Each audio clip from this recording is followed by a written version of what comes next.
Sweet. 1:30 in the morning, technically Friday, the 31st of July, 2020. And the motor is primed. Looks good. Tomorrow I'll come through, hit this with the Scotch-Brite pad real quick, and spray it. That awesome Chrysler Corporation blue. Color time. Man, that looks good. Looking real good.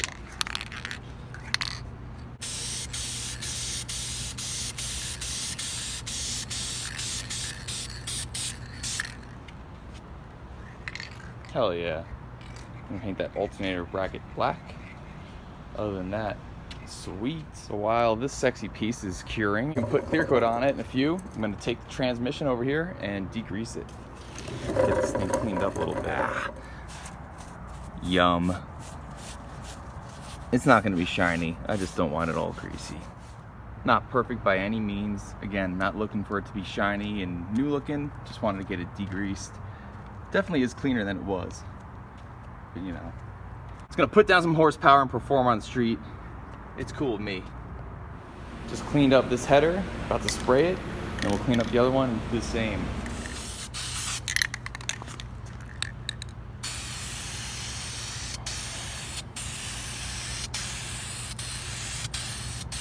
Those didn't come out too bad.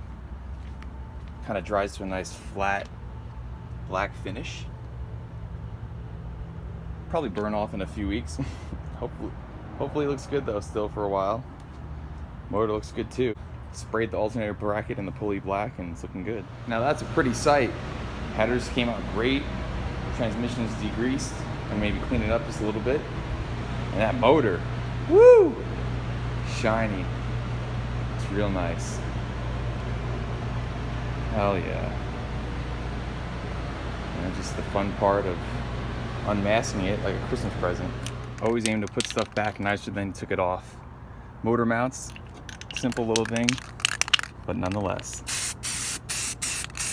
Paint it black, put it back. So I've got everything around the engine compartment masked off, and now it's just time to go through here, prep and clean everything, sand things down on the firewall, the sides of the engine bay, clean all this grease and stuff off the K-Member, and it is time to get some paint on there. And as you've seen, all the other parts are pretty much ready to go. Drive shaft, transmission, all the motor stuff is looking good. So I'm here degreasing the K-Member, sprayed some gunk on it, just kind of going through with a Scotch-Brite pad, a screwdriver, rags, just getting it cleaned off, and then we'll get it dried up and sand it nicely and paint it along with the rest of the engine compartment. Using a dual action here, get all the straight and easy parts sanded down, and then I'll do some hand sanding and a whole combination of different things with some blocks and get this thing looking good.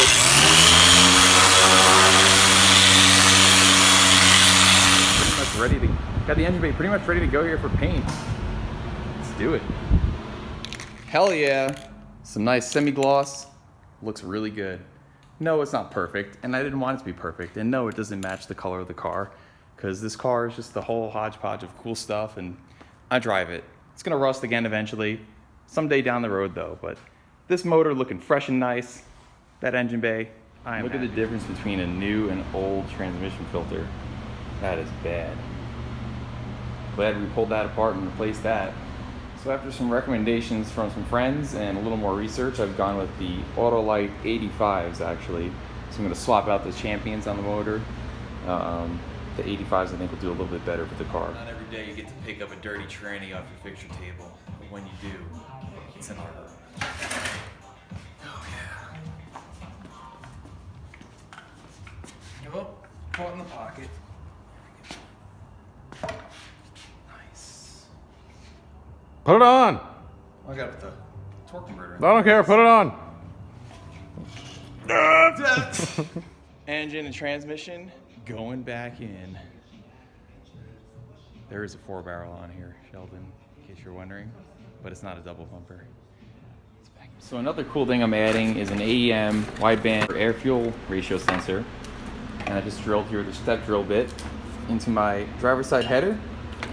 I'm going to weld up this bung onto the header. Got the bung welded up to the header. Looks good.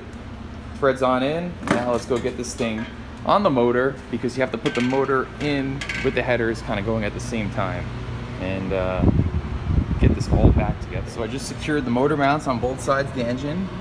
Also got starter wires going, so this way it's easier to work around that. About to put the header on and then get the engine actually set into place, bolt up the motor mounts, and then bolt up the transmission cross member. We've got the motor mounts properly seated against the K-member, and we can drop the front of the engine now. Let it settle on in. Hell yeah. Cool. Now all we gotta do is get the cross member in under here, get the back of the transmission supported, get the shift linkage and wire it all up, get the timing set, hit it. Cleaned up the wiring along the firewall and in the engine bay. Wrapped it up, some tape, looks a lot neater. Just gotta get the motor rotated around the top dead center, and then I can go ahead and put the distributor in, get all my spark plug wires wired up. Additionally, we've got the transmission cross member put in. Looks really nice, repainted it. Got the new urethane bushing here as well. O2 sensor is in, and just gonna drop the pan on the transmission and then put the new filter and transmission pan in there, fill it with 6 to 7 quarts of some ATF4 and get some oil in the motor too. And we are getting closer and closer. Here's the new transmission pan, a little deeper, hold a little more fluid, better cooling, gasket and filter. New transmission filter, just simply line the hole up on the top, and then these 3 little fine threaded screws, secure them in. And once this is in, I'll wipe down this whole mating surface with some brake cleaner on a rag, and then get the pan and the gasket on there. Sweet! The new transmission pan is in, gasket and filter. Got the transmission shift linkage connected, as well as the transmission cooler lines are connected too. And just gotta get the drive shaft in, all the rest of the engine wiring. Spent the last few minutes rotating around the crankshaft from the front with a socket because the torque converter is actually clocked to only one alignment position with the flex plate. And so at first I found 2 that lined up. It's like, oh good, got it. There's some thread locker on there, and nope, the other 2 didn't line up. So I had to label them. I just gave them some numbers, kind of arbitrary, 1s and A's and B's and so on, and kept turning it and trying it, and finally got it to now where it works. So yeah, fun little reminder. Let's hear what that new starter sounds like, just for fun. Oh, hell yeah. So much better. All right, valve cover is off and defined top dead center.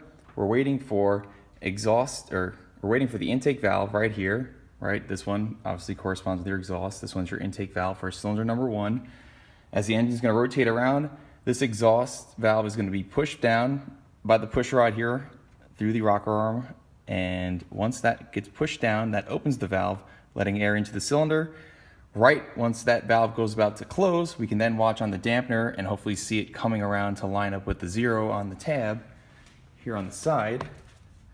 And that will tell us that we are coming up to top dead center. So we're gonna look for this valve to pop open.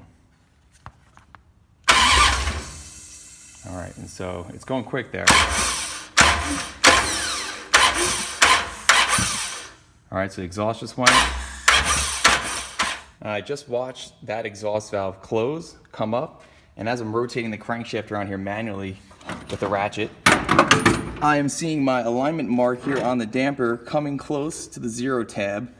So we can triple verify that by actually sticking a little bit of a welding rod right here through the spark plug hole, and I shouldn't be able to get in too far, which would tell you that the piston is up near the top, but we're a few degrees right now shy of coming to top dead center. And I can actually see by shining a flashlight the top of the piston in here, and this welding rod can go in maybe about a 1/2 inch right now, which makes sense because we're about to come around to top dead center. So I'll just get my ratchet back on here and I'll complete the rotation and get this timing tab aligned up with the mark. And right in there you can see the top of the piston, and we should be able to see it come at us. Yep. And here we are right now, just nearly before top dead center. So now we know we're at TDC. And there you see the top of the piston.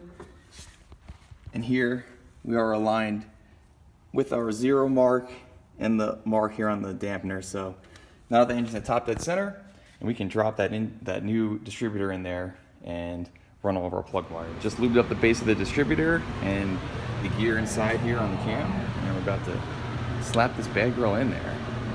Pick which one we're going to call our number one plug wire here, and start routing. So you can see the top of the cam gear there, where this little notch in the base of the distributor is going to line up. And so we're just going to get that in there and wait for it to, there it is. See how it kind of slid down and just locked in, and now I can't rotate it right to left.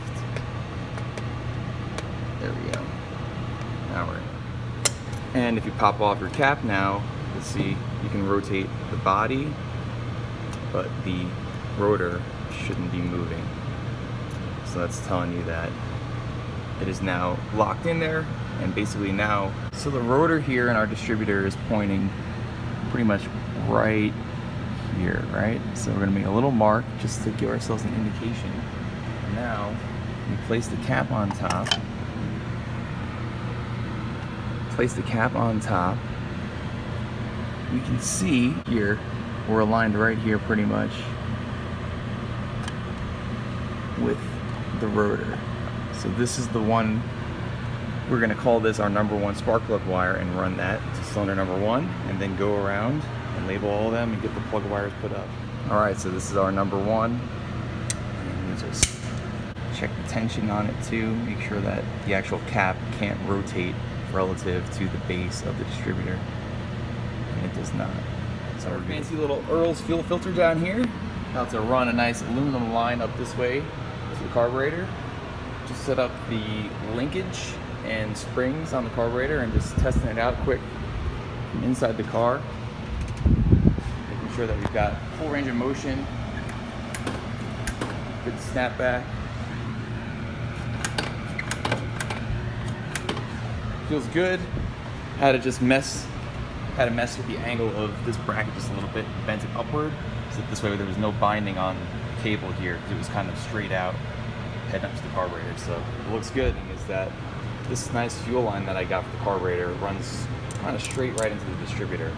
There's really not a lot of room to cut a sharp angle and go down here in between the valve cover and the distributor where I'd like it to go, and kind of tuck it through here and go down to the fuel pump.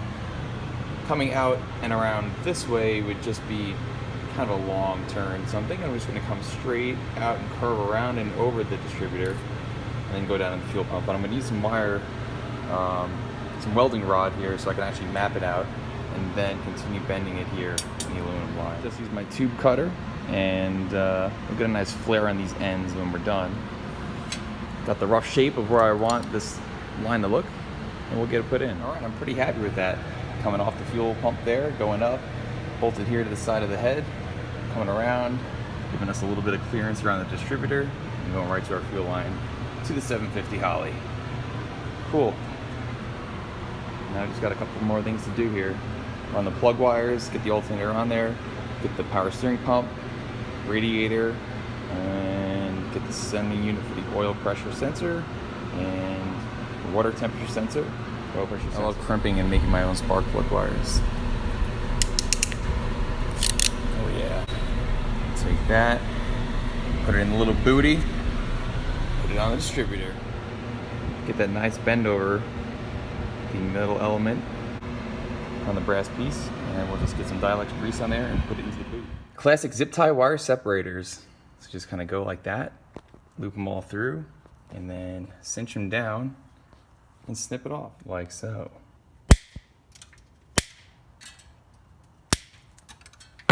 Voila. Beautiful, simple, cheap. We got the plug wires done nicely here on the driver's side. Just got in the orange box in the coil, and some of the wires go into the alternator. Just got to run my coil wire here, cut it to length, and we'll be good to go.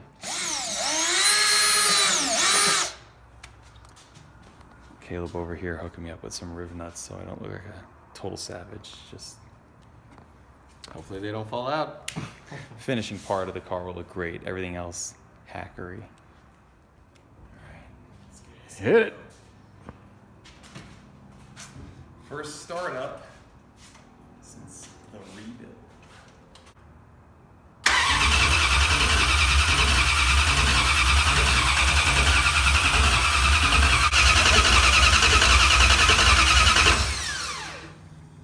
Get some fuel.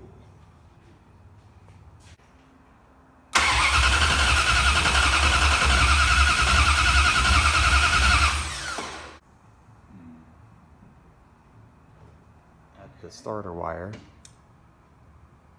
12.2. Couldn't get things to start. Went playing around with the power probe, poking at everything, and we had voltage at the voltage regulator. I swapped it out for the old one just to be sure. The ballast resistor, we had voltage there, voltage at the coil, but the orange box didn't want to work. Stuck the old orange box and grounded it to the chassis, and it freaking cranked up. So let's try and get this new one to work. So we're gonna riv nut it because we'll be professional on this one too. I was just saying to Caleb, sometimes you buy new stuff and you think new is good, but unfortunately new today usually means Chinese and quality isn't as good. So this original 50-year-old one worked and it just showed us that it works still. So I think that's what's going on here. We're gonna test one more thing and then if not, I'm just gonna use the original. Take 4. I think we got it. Orange box is being a pain in the ass. Got the original on there.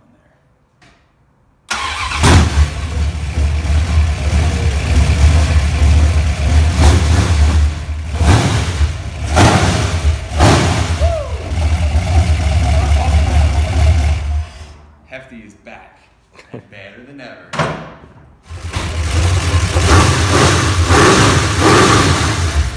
Woo! All right. Call that a night, boys and girls. Call that a night. Just got the alternator hooked up, repainted that little area in the middle, kind of cleaned it up. Looks nice, and getting the upper radiator hose here connected.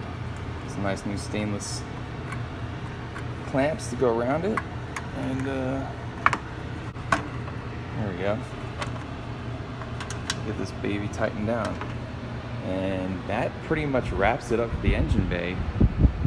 And then we got a couple things to do underneath. Just topped off power steering fluid and we're ready to crank this thing up. Just let it cycle through. Might have to add a little bit of fluid. The transmission is full, engine is full of oil, but the transmission cooler doesn't have transmission fluid in it, so that's going to cycle through.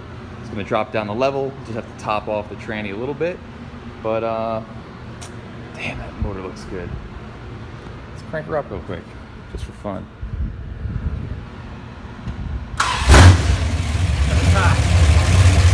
Hell yeah! Oh, sounds so good!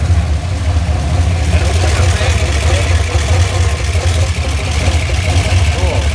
Let's unwrap this Christmas present.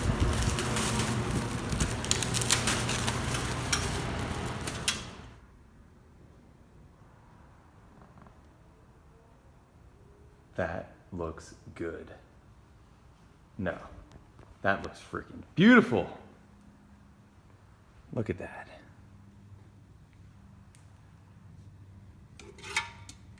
Still gotta wire up the tachometer. Ignore that wire. Otherwise, hell yeah.